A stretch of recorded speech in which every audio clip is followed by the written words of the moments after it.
أشهد أن لا إله إلا الله.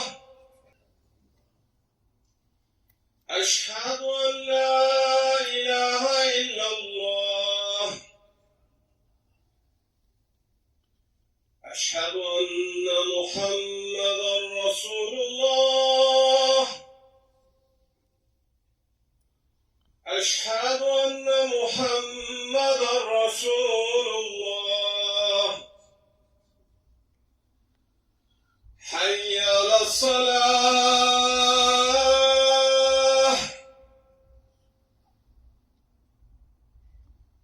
حي على الصلاة.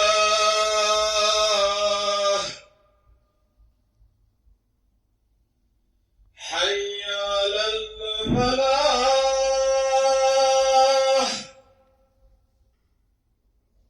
حي على الفلاح. الله أكبر الله أكبر. لا إله إلا الله. نحمده ونستعينه ونستغفره ونعوذ بالله من شرور أنفسنا ومن سيئات أعمالنا. من يهده الله فلا مضل له ومن يضلل فلا هادي له. نشهد أن لا إله إلا الله وحده لا شريك له، ونشهد أن محمدا عبده ورسوله، وصلوات الله وسلامه على رسوله محمد وعلى آله وأصحابه الطيبين الطاهرين وعلى أتباعهم التابعين ومن تبعهم بإحسان إلى يوم الدين. يا أيها الذين آمنوا اتقوا الله حق تقاته ولا تموتن إلا وأنتم مسلمون. يا أيها الناس اتقوا ربكم الذي خلقكم من نفس واحدة وخلق منها زوجها وبث منهما رجالا كثيرا ونساء. أيها الناس، قال الله تبارك وتعالى في كتابه الكريم: أعوذ بالله من الشيطان الرجيم. بسم الله الرحمن الرحيم. قل إن الموت الذي تفرون منه فإنه ملاقيكم ثم تردون إلى عالم الغيب والشهادة فينبئكم بما كنتم تعملون. Sadakallahu azim. Bugünkü cümle hutbemizin mevzusu ölüm hakkında olacaktır. Muhterem Müslümanlar, Adem Aleyhisselam'dan bugüne kadar hiç kim ne ölümü öldürebilmiş ne de ki kabir kapısını bağlayabilmemiştir.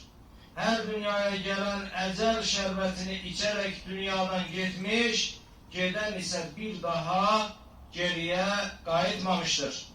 Cüme suresinin 8. ayetinde Rabbimiz Azze ve Celle böyle buyurur: de ki, sizin özünden kaçtığınız ölüm şüphesiz ki sizi yakalayacaktır. Sonra gizlini de aşkarı da bilen Allah'a kaytarılacaksınız ve o size ettiklerinizi haber verecektir. Değerli kardeşler, ayenin evveli insanların özünden kaçtığı ölümden danışır.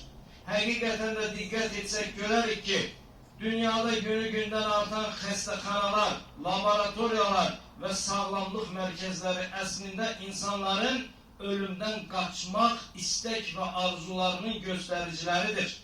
Sizi yakalayacaktır cümlesine geldikte ise bu cümle farklı yer, farklı zaman ve farklı sebeplerle işte evde, istirahette veya seyahatte olan şahısların eceli geldikte buna hiç neyin mani olabilmeyeceğini ifade eder.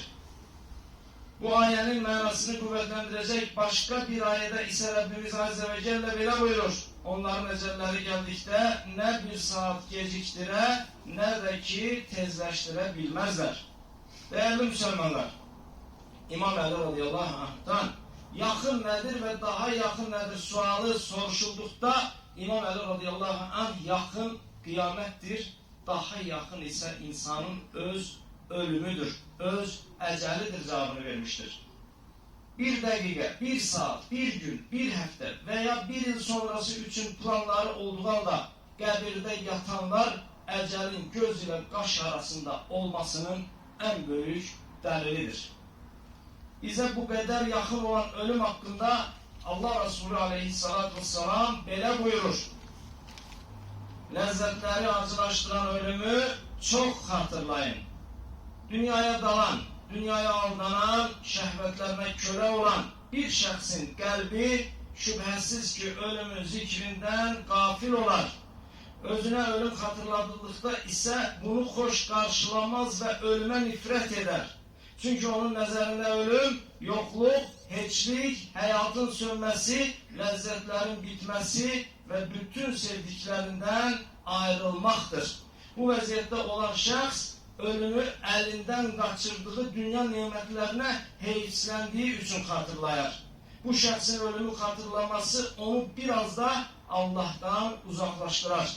Çok teessüfler olsun ki imanın altı esasından biri olan ahirete inanmayan ve o tarafa gidip gelen var mı diyen insanların büyük ekseriyeti de bu vaziyettedir. Yani ölümü hatırlamazlar, ölümü hatırladıkta ise ölüm onlara zikir yok, onlara dehşet verir.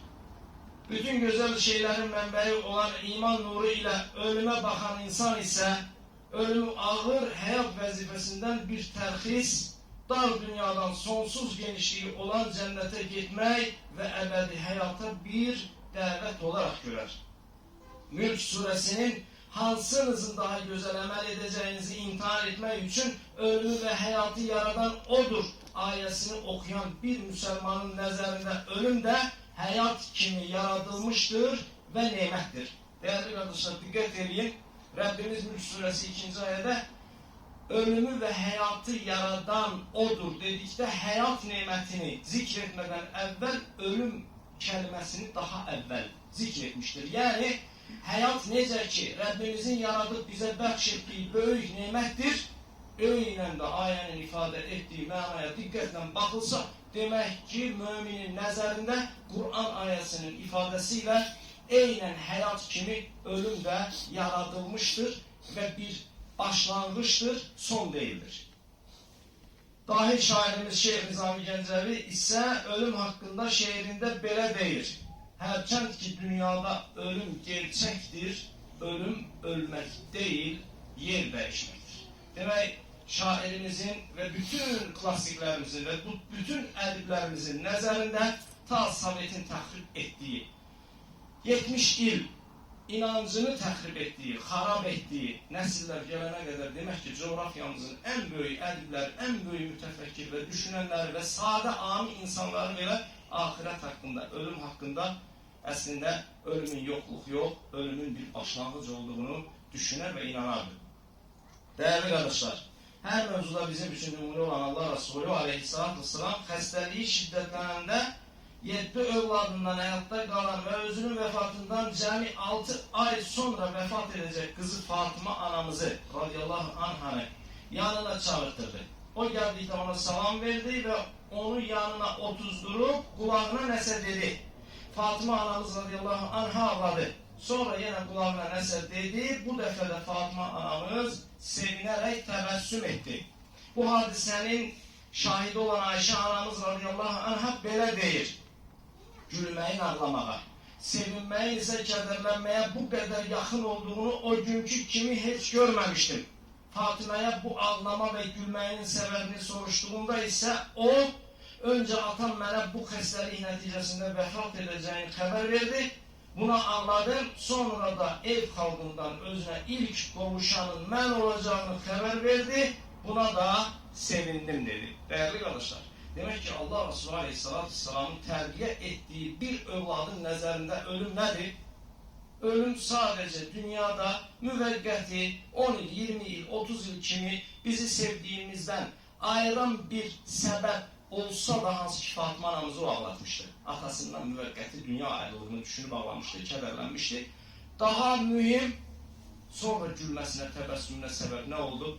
Ölümün ebedi kavuşmaya sebep olan çok mühim nimet olduğunu bildiği ve inandığı ve düşündüğü için ise Fatıma anamız Allah Resulü Aleyhisselatü Vesselam mənə aile üzvlerinden ilk kavuşan sen olacaksan dedikte ise gülümsedi ve tebessüm etti.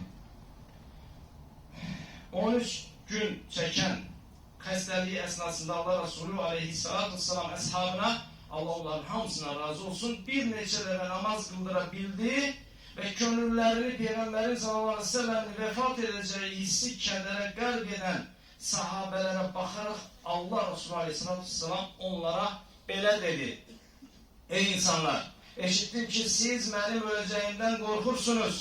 Məndən əvvəl göndərilib ümməti içində daimi olaraq qalmış bir Peyğəmbər varmı ki, mən də sizin aranızda daimi qalım?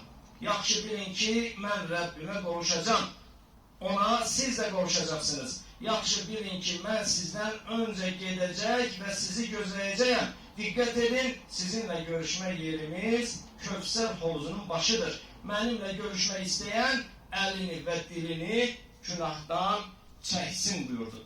Değerli kardeşler, Allah her birimize, halkımızın her bir ferdine İslam'la yaşayıp, imanla ölüp, Allah Resulü Aleyhisselatü Vesselam'ın Kövsər hovuzunun başında onunla görüşebilmeyi nasip eylesin. Değerli kardeşler, hutbemi tarihi bir hadisəni yadınıza salmakla tamamlamak istedim. Tam 22 il bundan önce Müstəqil Azərbaycanın 3. prezidenti olan Heydər Əlirzaoğlu Əliyev vefat etmiştir. Allah onun günahlarını etsin, təqsiratını bağışlasın və rəhmətiyle muamele eylesin.